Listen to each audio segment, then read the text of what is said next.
Hello there, and welcome to another of Andre's Artist Profiles here on YouTube. Today I'm going to be profiling an artist who is going to be turning 55 years old this year, and her name is Miss Jody Watley.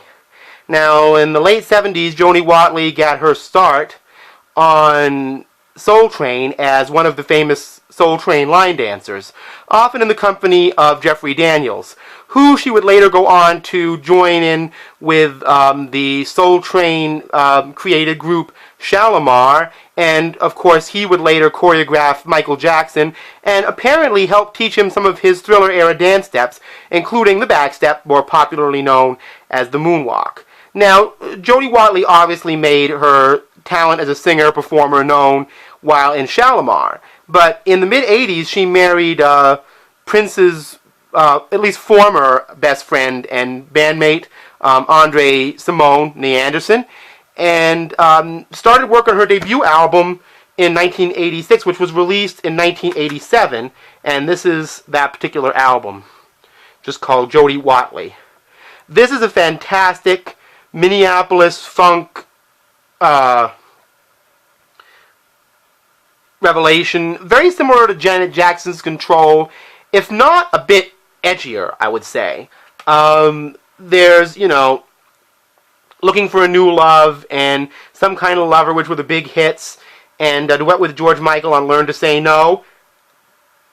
And the one thing I love about this album, Bernard Edwards from Chic, the bass player, also produces this along with Andre Simone and David Z, is that it's primarily focused on up-tempo tunes, which is fantastic.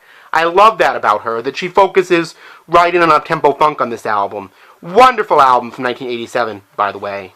Her next album from 1989 is called Larger Than Life. Again, there's a lot of emphasis on up-tempo tunes, but she embraces the New Jack Swing house sound a little heavier than she did on her more funk-oriented debut. But of course, in 1988-9, the music world was changing. You can see the full digital recording quality. The next album that she released was from 1991, called Affairs of the Heart. This album is a bit more of a adult contemporary take on the same sound of Larger Than Life. Maybe in some ways a little better, but I don't think it did as well for her as her first two albums. Her next album came out in 1993, I believe, and it was called Intimacy. And this particular album has a cover of Stevie Wonder's Too Shy to Say on it, and it's much more of a nuanced kind of, I wouldn't call it neo-soul, but adult contemporary kind of thing. Maybe a little bit slower than her earlier albums in some ways, but it saw her maturing in different ways. She followed that up with this album, Affection, in 1995. An album kind of in a similar style. This album was released on Avatone Records, kind of an independent label, I suppose.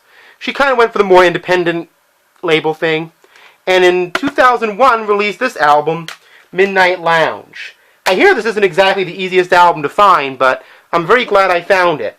And from what I've heard, this album finds Jody Watley embracing a sound a lot closer to Incognito and Down to the Bone, just as a reference point. But that's what I have for Jody Watley, and I wanted to wish her a very happy 55th today, and keep the good music coming. People like us love it anyway. See you all next time.